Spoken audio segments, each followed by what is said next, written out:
Edit audio. After my parents got divorced, I lived alone with my mom. We went from financially being, pretty comfortable to just broke ass in one fell swoop. Because what I didn't know was that both my parents overspent, and they were in, I think the financial term, the technical financial term is buttloads of debt. After that, I saw my mom cry because she couldn't buy me the sneakers I wanted. I saw her cry because she couldn't afford to take me to the newest, hottest pizza joint in our tiny little upstate New York town, Chuck E. Cheese. Oh, yeah. And when I got into the college of my dreams, I watched my mom, take a big drag on her cigarette as she said, well, let's see if we can figure out how to pay for this. I was like, what? Thank God or Buddha or the universe, we were just poor enough that I got all kinds of financial aid and I was able to escape to college. But what I noticed was creditors had begun calling her. And then she declared bankruptcy, which she did by yelling out, "Fuck the man and his credit card companies." Well, when she got remarried, her money problems became someone else's problem. And I have to be honest, I felt a huge sigh of relief.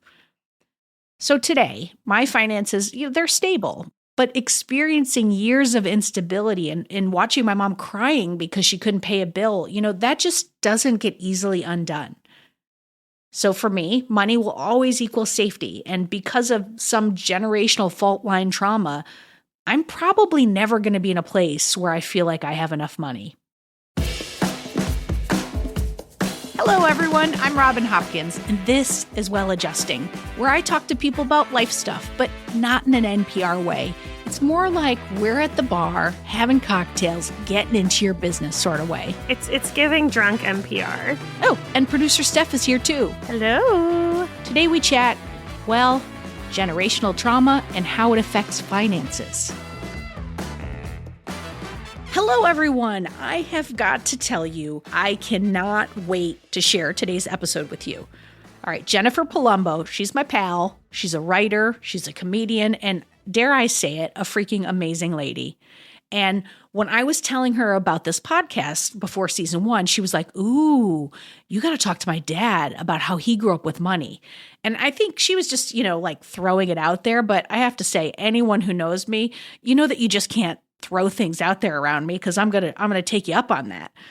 And so I only heard a couple of bits about Arnold's childhood and his relationship with money and how it affected him and his life and parenting. And I was like, yeah, we're going to need to book this as soon as possible. And also I'm going to need you, Jennifer, to be on there and talk about family patterns. Thanks. And so we did. And the result, 1, an incredible interview. 2, I now love Arnold as much as Jennifer. I mean, he is a smart cookie and you are going to love both of them. So without further ado, here is Jennifer and her pops Arnold.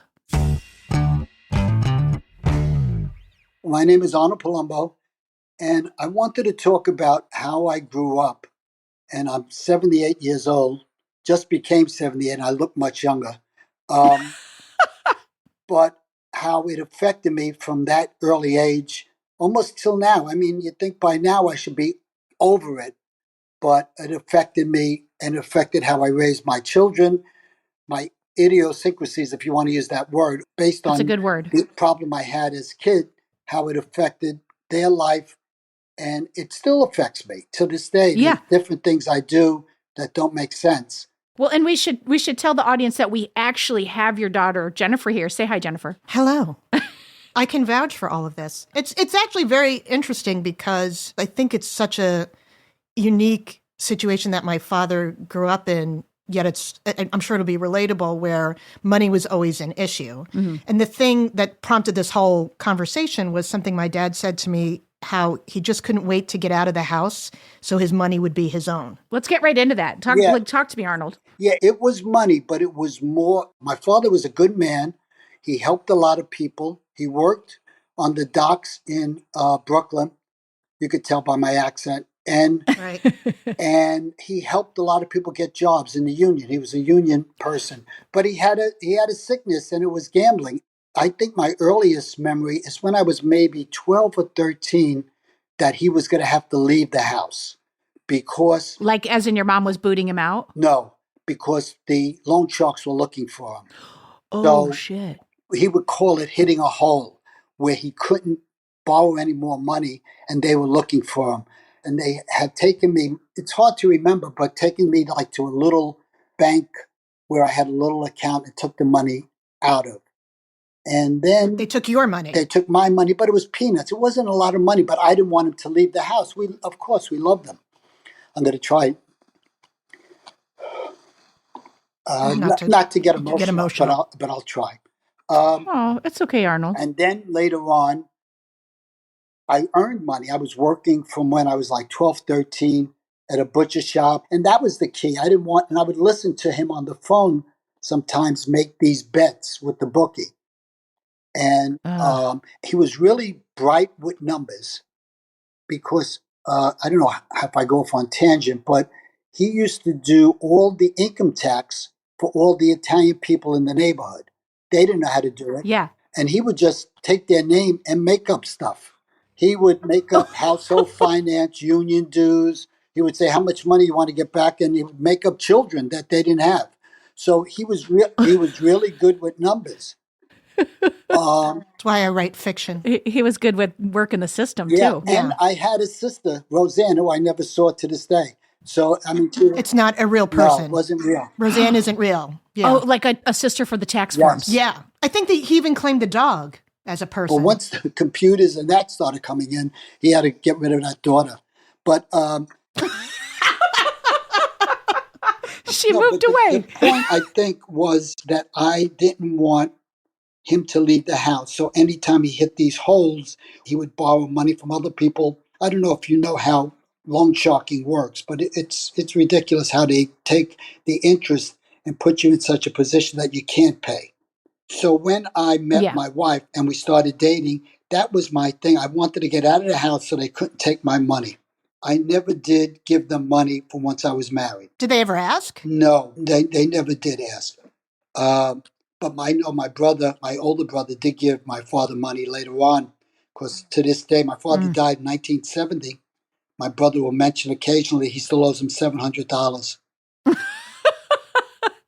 So he never got better. He never got his gambling under control. He did get better once he left that job, because that job, that's all they talked about was gambling. Once he retired, my brother got him a job as a guard in the college, Brooklyn College. He gambled, but not as much. He didn't hit these holes. And, you talk about how what he did affected my life. He was affected as a kid. Yeah. He was put in an orphanage when he was I found this out later, like he was 10 years old. Now, this is 1914 he was born. So 1924, 10 years old, his mother put him in an orphanage and left the father. She took the other three kids and she left him with his older brother and him and his Uncle Tony in an orphanage. And he used to moan for her his whole life. Mom, mom. But then Uncle Tony, who was with my grandfather in the orphanage, developed a stutter. Just the two of them, while their siblings were with the mom, were in this orphanage.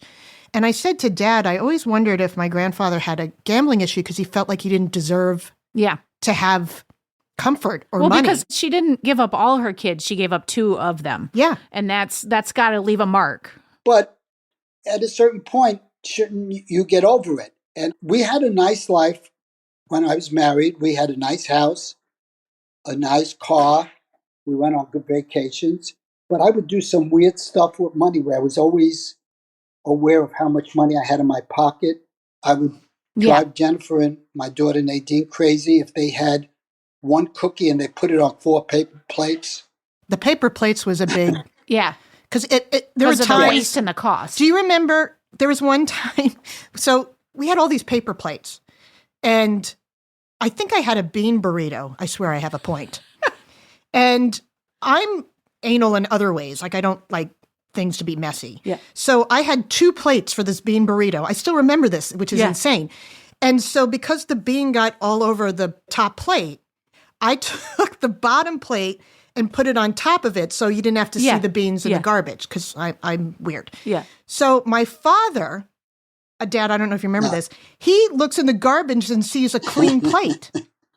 And you took it out And and I put still it do that. back. Well, you know what's funny is you said something earlier. You said, you know, at a certain age, shouldn't have been over it. But you started off by talking about, I'm 78 and I'm still not over it. You know, like these are ingrained things that are handed to you because it's all tied Yeah. to, like, someone was literally taking your money when you were a kid. Yeah, and that's what you think you should be able to get over. But even now, she's talking about the plate. If I see a plate that's very not dirty at all, I'll take it out and put a sandwich on it or something. Yeah, and I have a lot of money. Yeah, Well, that's what I told Robin. One thing that I wanted to ask you, the thing that interests me that I don't understand about you is he's saved. I mean, you know what he said to me about money once? He goes, there's 2 words you should get out of your vocabulary. It's only. That's right. It's only $1. It's only $5. He's like, don't ever say that. And Nadine and I, that's my sister, when we graduated high school and went to college, everything was paid for. He would take confirmation money, birthday money, put it in this account. And then we opened a joint checking account when we went to college. So people thought I was married to my father because it was Arnold Palumbo and Jennifer Palumbo on the checking account. I have friends who are still paying off their college loans. And my sister and I never really had to deal with that because he saved up so much. Right. But my question is, because he has saved so much, he, from what I understand, I mean, not that we are sitting around talking about what he has in his accounts, has a good amount of money. Right. So what I don't understand is if you actually have the money now, why are you She's right. Thank God I became an air traffic controller. I became a manager. I made very good money. I have enough money. I mean, I buy a $50,000, $60,000 car, yet here's some of the things that I did that don't make sense. So you do allow yourself to spend some money. You don't you don't live like you're in poverty. It doesn't bother me to spend money or spend big money. It's just that sometimes little money or the waste of it bothers me. Yeah. My wife had a procedure at the doctor's office. They told me at 1:30 she was going to be out of the procedure. So I went across the street. There was a Dunkin' Donut there. I bought a big cup of coffee for her, went back. 1:30 she wasn't out. 2 o'clock she wasn't out. 2:30. And it bothered me that I bought that coffee and wasted the money. So I went back to Dunkin' Donut. Here I am making $180,000 a year. I went back to Dunkin' Donut and said, I think there's something wrong with the coffee. No. To save $2.50 or whatever. It's like you have a little bit of your dad's sort of scam Oh, I persona do. in there I too. do. Like you didn't just get the panic, but you got a No. little of the let's work the No, system. definitely I do. My older brother and I, we have to sometimes beat the system.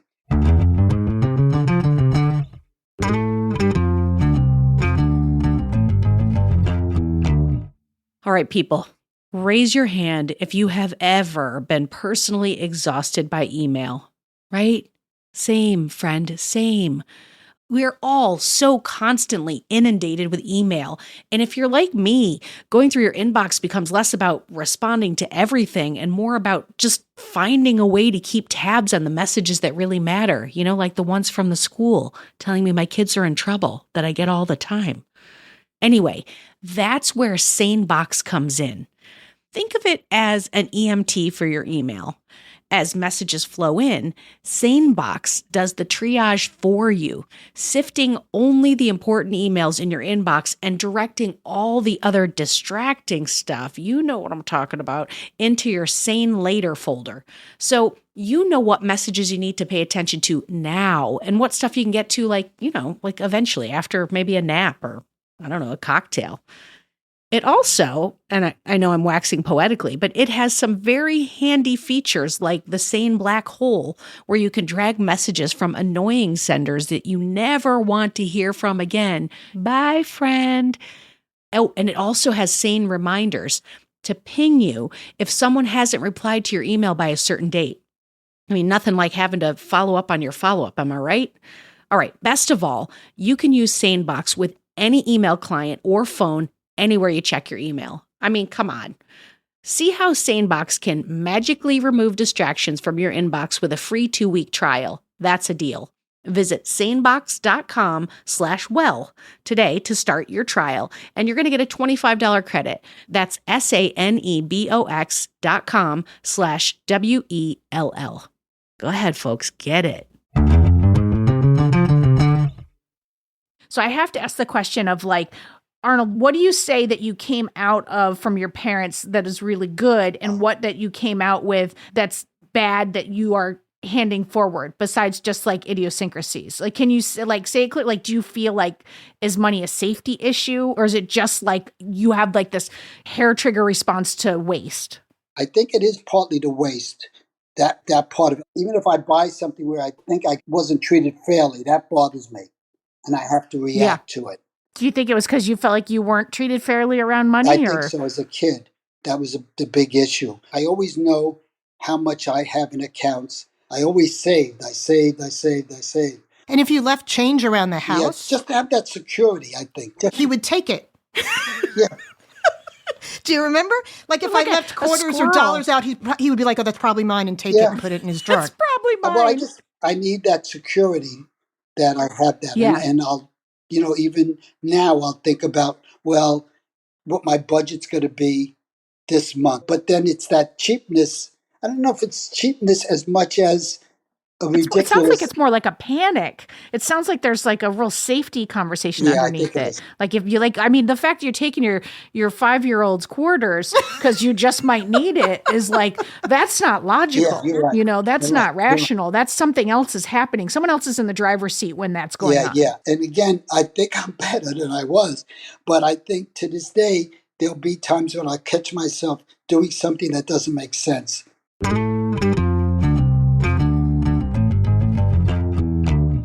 All right, people, raise your hand if you have ever been personally exhausted by email, right? Same, friend, same. We're all so constantly inundated with email. And if you're like me, going through your inbox becomes less about responding to everything and more about just finding a way to keep tabs on the messages that really matter, like the ones from the school telling me my kids are in trouble that I get all the time. Anyway, that's where SaneBox comes in. Think of it as an EMT for your email. As messages flow in, SaneBox does the triage for you, sifting only the important emails in your inbox and directing all the other distracting stuff, you know what I'm talking about, into your Sane Later folder. So you know what messages you need to pay attention to now and what stuff you can get to like eventually after maybe a nap or a cocktail. It also, and I know I'm waxing poetically, but it has some very handy features like the Sane Black Hole, where you can drag messages from annoying senders that you never want to hear from again. Bye, friend. Oh, and it also has Sane reminders to ping you if someone hasn't replied to your email by a certain date. Nothing like having to follow up on your follow-up, am I right? All right, best of all, you can use SaneBox with any email client or phone anywhere you check your email. Come on. See how SaneBox can magically remove distractions from your inbox with a free 2-week trial. That's a deal. Visit sanebox.com/well today to start your trial, and you're going to get a $25 credit. That's sanebox.com/WELL. Go ahead, folks, get it. Well, I want to ask Jennifer at this point a question. Like, how did this translate to how you were raised and how you felt about money and where you ended up because of generational? It's generational trauma, really. What's funny is when we moved from New Jersey to Long Island, it was pretty affluent, don't you think, Dad? At the time, it was. And we were not really affluent. Not at the time when we first moved there. Two of my best friends, like. One, her father was a lawyer and the other one was a dentist. And I would go shopping with them, in junior high or whatever. And they, Naomi would get like $70, Deb would get $100, and my dad would give me $5. Yeah. And I would just walk through the mall. And I wasn't bitter about it, but it felt weird because here they're buying sweaters, Benetton sweaters, and all this stuff. I would save the money for when we would go to McDonald's and eat. It's weird. Like, in a way, I'm kind of glad we were raised that way. Yeah. because I think other people don't really appreciate money as much as my sister and I bet do. you both have big appreciation for money. Yeah. Well, and not to, and I don't think my husband would mind if I said this, but his mother had inherited this huge trust fund, and she basically kind of didn't manage it well and sort of pissed it away. And Mike said to me, imagine if your dad got that trust fund. It would be probably $2 million. Oh my God, it'd be like 4 times the amount. Yeah, but that's what I mean, because he's such a saver. If you don't, like, if I would go to the mall, I don't need more than $5. Right. You don't need to buy anything. You're just going for the social aspect and, So I do think we're very respectful of money and we appreciate it. In terms of the bad, I think I just worry about it more than most people. And my husband sometimes doesn't understand, like, I'm just going to throw out a random number. Say we have $60,000 in the checking account. Yeah. And we pay a couple of things and it's now like maybe 52. Yeah, 52. I'll be like, oh, we got to really watch our spending. Yeah. We got to get it back to 60. Yeah. He's like, what are you talking about? Like, we have 52. Like, that comes up a lot. Yeah. But when I start seeing the number go down and not coming back up, then I'm like, okay, I've got to make my own soap, sew my own clothes. Like, sometimes I do think I'm penny wise and pound foolish. Yeah. But yeah, I'll start being like, we can't order in anymore, but it's really it's not that much of a difference, but I'll start worrying because it's going down. But I do think that what's coming up for both of you, and I'm thinking of the same thing for myself, is like when there's the safety thing, these actions aren't logical. Like when the flat screen TVs first came out, I had decided, because it's like the decision to splurge on myself is hard, but I had made this decision I was going to buy when it was like $4,000. And then the guy was trying to sell me like the nice cable. And I was like, oh no, bro. Like I was going to buy the $4.99 cable. And Mary pulled me aside. She said, baby, you just spent $4,000 on a television. She's like, buy the good cable. And I was just like, right. But that's not logical. It's just like that was a bridge too far. And I feel like you both have that in common, that like not logical, triggered, like I'm taking a plate out of the garbage kind of thinking. I think both my daughters are generous, much more than I was. Oh, yeah. With social things, with gifts, with stuff like that. And I think my wife, she didn't come from money, but she's very generous. Did that help you? Yeah, it helped me grow up.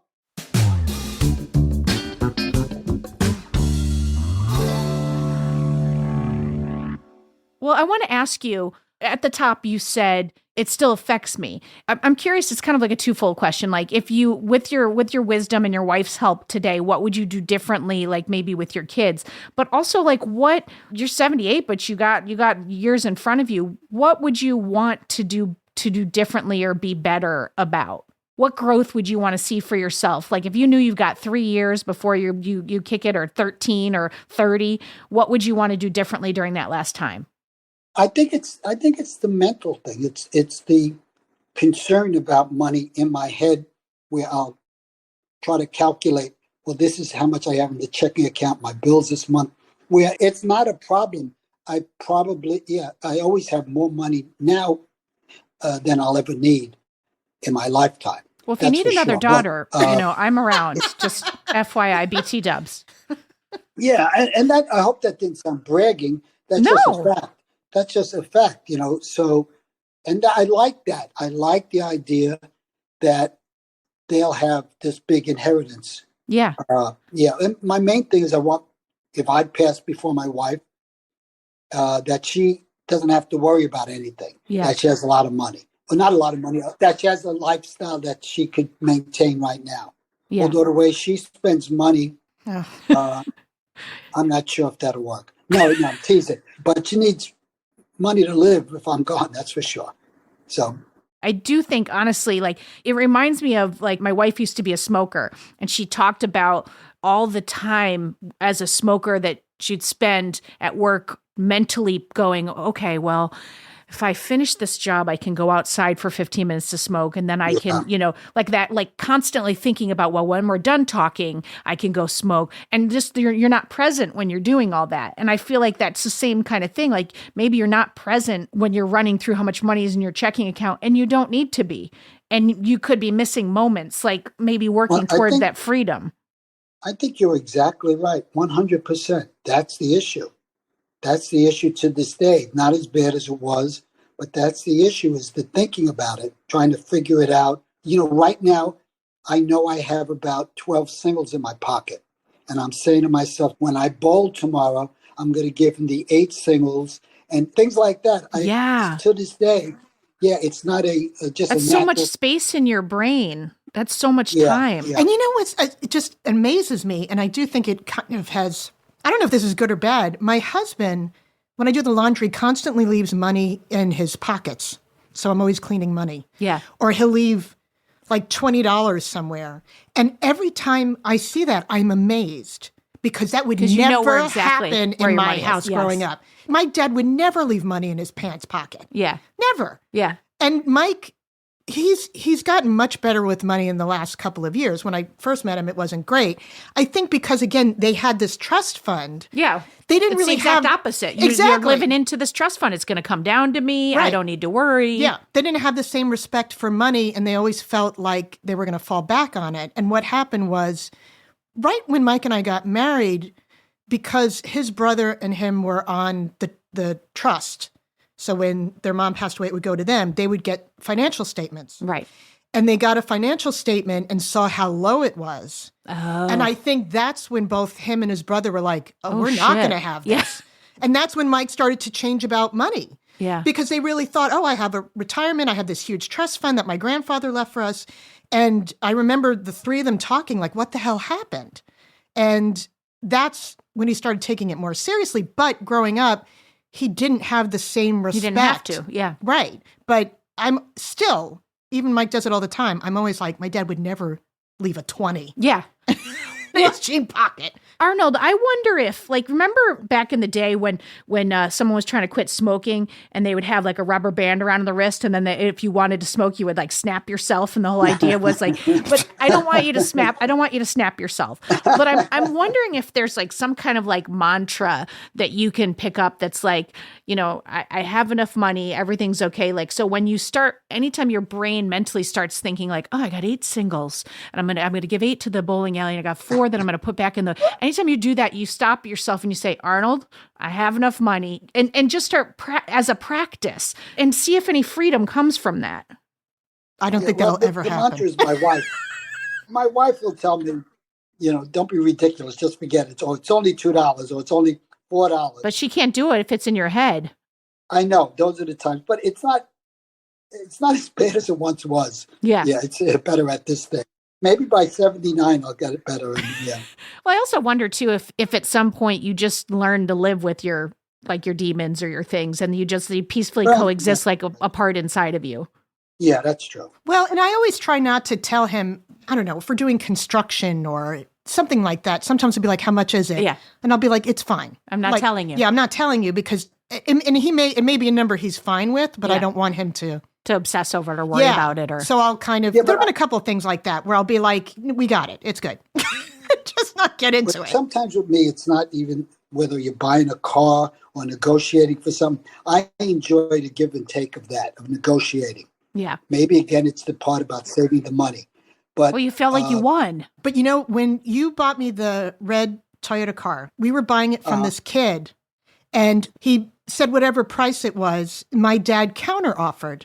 And the kid started thinking about it. And my dad goes, let me help you out here. I made you a counter offer. So you then make me another offer. And then we'll settle on something that we're both good about. So he like, you were like coaching him on how to barter. And I didn't want to, I didn't want to beat anybody. I'm not looking, that was never that way. If you were talking to someone who is like a young parent, because I feel like you did give your kids, and you also gave some random kid trying to buy a car, like you gave him money tips. So you have taken all the wonderful things that you learned from a bad situation and you've shared those. And I think that's really great. But what advice would you give to somebody who was a young parent so that maybe they can sidestep some of the panic, like how to teach without bringing in the trauma or the fear? The fear. Yeah. I don't know if I have an answer to that, because with Jennifer or Nadine, when they were younger, I want them to save, to have enough money that money's not an issue, particularly with the children. Yeah. That if their kids need money down the road or college and all that, I want them to save. So I want them to be conscious of it, but not be a nut about it like I was on certain things. I mean, I feel like you took a bad situation and you did manage to pull a lot of really good things out of it. Like you may have made peace with it. Like this is where it is. Were you ever scared to gamble? Because you were worried you'd get addicted? No, again, I didn't want to lose. I gambled, and I gambled sometimes big money, but I was winning at the time. I won 2,500, 3,000 a blackjack table a few times, but I didn't lose. If I lost, I didn't lose big. I just controlled that money. And as I was winning, I would put money aside. I do that when I gamble. I have separate pockets. So I have what I'm willing to spend for the day, and then I take winnings and put them in a different pocket. And then when what I was willing to spend for the day is gone, it's done. Because I can't lose the money. Right. I can't go in there and lose $100. And I would never borrow money to gamble. I mean, that to me is what did my father in. So I would never do that. But yeah, I don't like to lose big money. Do you ever worry that now that you have that money and your kids and grandkids maybe have like grown up with money that they're going to swing in the opposite direction? Well, and I see that. I see that maybe with my grandson sometimes. And what Jennifer said before is what I tell him. Don't ever say it's only. But again, I know he has a good inheritance from both grandparents. Mm. And he seems like a good young man. But it just, sometimes the money, I think he's freer with it than I would be. Is your sister, is she similar to you, or is she, because, sometimes people in opposition, like become like wild spenders because they had no money. Did your sister come out similar to you? I think she did. I mean, remember Mom went to like a psychic and they said your older daughter will have money running through her hands and your younger daughter will hold on to it. I think that's what a psychic said. But I think we're similar. What I will say, and this definitely is my father inspired, we went to Target last weekend, and my sons are 7 and 10, and they wanted a toy. And so I said, you can pick out a toy, but it has to be under $10. And Matthew was looking at all the prices, figuring out what was the one he could get the most for $10. And I said to my husband, I said, this is a really good exercise. Yeah. Because it makes them think about what we're spending. Yeah. And not that my husband and I aren't, I mean, we're fine, we're comfortable, we're not loaded, but that's one of my biggest fears. Yeah. Because I did grow up with that. Like I said, my two friends, they constantly had extravagant parties and all this stuff, and I never did. And at the time, I think I felt a little uncomfortable about it. But when I got older, I realized how much more I appreciated it. Yeah. I mean, Mike and I busted our ass to save up money, to get good jobs. And I think if you don't come from money, if you get married and you have all this money, it's not the same accomplishment. You don't have the fear attached to it, and you don't have the accomplishment. Exactly. Yeah. I was going to ask you, what do you think from this, like you're passing on to your kids? Do you think about that? Are you scared about that? I am a little nervous about it because I do still think my husband doesn't have the same respect for money as I do. I don't know if that makes sense, but I don't think he worries about it enough. And I think he'll tell you I worry about it too much. I think it's hilarious you write for Forbes. I know. It's like, talk about, a setup. I know. Well, and I don't know if it's that he doesn't have respect. It's like, I think it really is just that, again, I would never leave a $20 laying around. Right. So he doesn't have the same mentality. And I really want the boys to have a good life. Like we do a lot of things, and I do splurge on when we do something. Yeah. Because I had read an article about this, that when you spend money on experiences, that stays with you your whole life. And I really buy into that. Yeah. So whenever we've done vacations, I will spend more on that, and it's wonderful. Yeah. But I don't want them to take that for granted and think that that's the way it is for everybody. Right. And I worry about that because I'm a writer, I get invited to all these wonderful events. Like we got invited to FAO Schwartz before they opened. Ooh. And the kids had this amazing time, and I didn't pay for it, obviously. But they can't make that distinction that it's not paid for. Exactly. Yeah. I don't want them to think that that's going to be their life automatically. Yeah. So I do worry like about sponsors sending you things, or you're getting to do cool things. Because I get all these free samples of stuff to review or whatever. And so I worry they're going to come off as spoiled. Yeah. I worry about that too, as Yeah. a former poor kid. Is the fear that they'll expect that for their future, or is the fear that having that now will somehow change their behavior? I think it's the latter. I don't worry so much about them expecting it, but I don't want them to think they're entitled to it. Yeah. I worry about both my daughters, that they are comfortable. I think they are, and it's obvious that they're doing well, but I worry that they have enough savings. And Nadine and Jennifer both are aware of their money and sort of some similarity to me, but not the nuttiness. I would never take a paper plate out of the garbage. That's growth. Well, I want to say this, Arnold. I want to say, first of all, just thank you for opening up and talking about, your past and being so open and forthright about all this. This is just a wonderful conversation. And I think you've really managed to take the best and leave the rest, as they say in 12-step world. Like you really did in a lot of ways. And it seems like each generation is a little bit better in your family. And I think that's pretty wonderful. Yeah, that's true. I hope that's true. Yeah, thank you. I appreciate that. And I'm thankful that you just came and talked. And thank you, Jennifer, for serving up your dad to me. Yeah. Well, like I said, I always found it to be, I mean, if you literally talking about generational trauma, it goes all the way back to the orphanage. Yeah. In 1924. You still feel the impact today. I mean, it sounds corny, but it's true. No, it's really true. Yeah. And it just, because you could even because see, of one woman's decision. Yeah. But you can even see in the things that he does the same. Yeah. And the things that you do that are different. Like you're doing the difference because you want to get out of it, and you're doing the same because that worked. The only thing that I would say is sometimes it seems like you don't have a choice, and you're looking where you want some freedom and you want some choice. And I'd like a report back at 79 to hear if we got just a little bit more freedom. That's what I'd like to hear. You have reached the well-adjusting expert of the day. Hi, I'm Asia Evans, a licensed mental health counselor and financial therapist.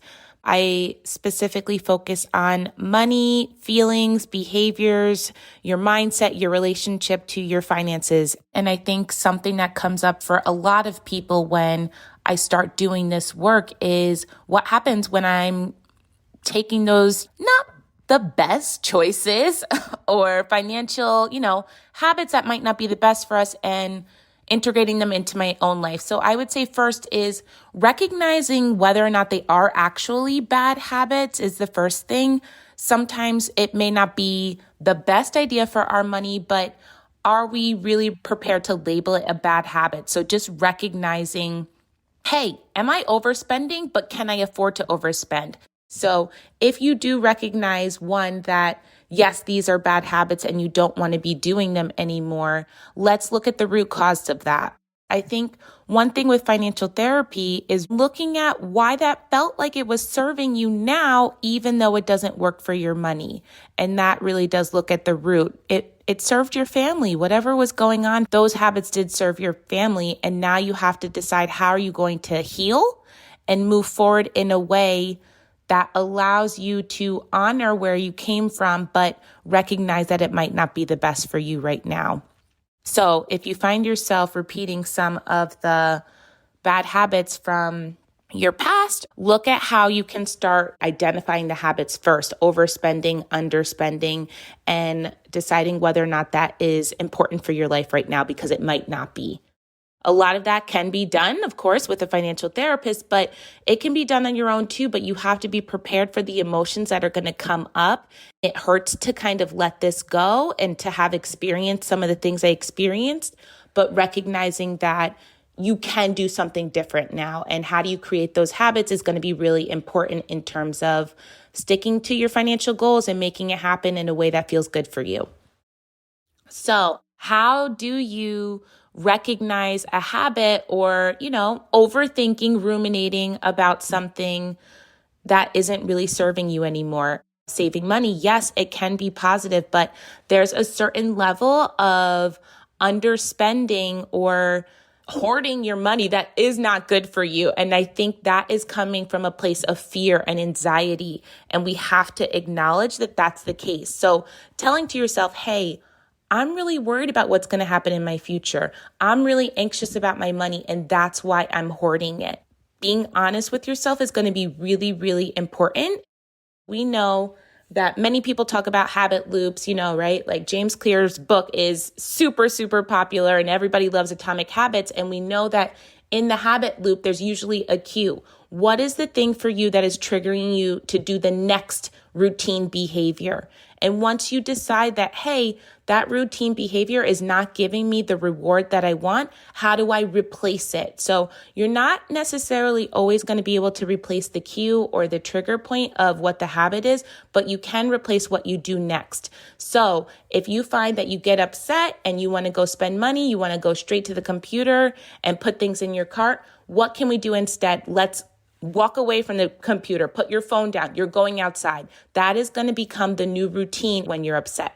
Identifying that you're upset and then doing something different. Now, I think it's really easy for me to say this out loud, of course, and in words, and super, super difficult in practice. This is going to take time. You are going to mess up, and that's okay. You have to allow yourself to change. You're breaking a habit and a structure of living that you've had for potential decades. So it could be going on a walk. It could be journaling. It could be calling a friend. What do you do that usually makes you feel better? It's so individual. So please do not expect that you are going to make this change right away, and be nice to yourself as you're trying to make it. Before you all leave, I just have one more story about my new bestie, Arnold. So after the interview, Jennifer sent me a Marco Polo video because, that's how we do most of our keeping in touch. It's like a barrage of monologue videos that we send back and forth to each other. You can just imagine how chatty they are. Anyway, she said he called her after the interview, and Arnold said he loved the chat, but then he said, geez, I hope they don't think I deprived you. I mean, like, we took vacations and stuff, right? Remember? Which I just thought that was like the cutest thing ever, that Arnold was worried about that. And so, Arnold, here's what I have to say. Rest assured, we know you were an amazing dad. I mean, just the fact that you were willing to sit down and talk about the generational trauma with a willingness and an openness to the effects that it may have had, that just tells me everything that I need to know, which is you are the best. So thank you for sharing your story with the whole Well-Adjusting audience. I think it's going to help a lot of people. And a huge thank you to Asia Evans for her financial therapy advice. I am telling you, there is something in there for everyone. For more Robin, and you may need that, you probably don't need it, but if you do, you can follow me at Real Rob Hops on all the platforms, all the socials, as the kids today say. Well-Adjusting is an Edit Audio original, exec produced by Steph Colburn and Robin Hopkins. Thank you to Maria Passingham, Kathleen Speckert, and the whole Edit Audio team. Oh, hey, before you take out those AirPods, this show is just for entertainment. If you are in need of help, please, please, please reach out to a professional. Go ahead and get that help. You deserve it. At Cosmopolitan, we're famous for keeping your secrets and for getting to the bottom of your most burning questions. In a new podcast, we're turning our notorious Cosmo confessions into a safe space to talk out all the gory but helpful details of getting through life's weirdest stuff, from toxic in-laws. The in-laws are going about this the wrong way because that's trash. To friends with messy finances. Should you be lending your friends money? To having crushes on your coworker. Listen to Confessions wherever you get your podcasts. And send us your confessions.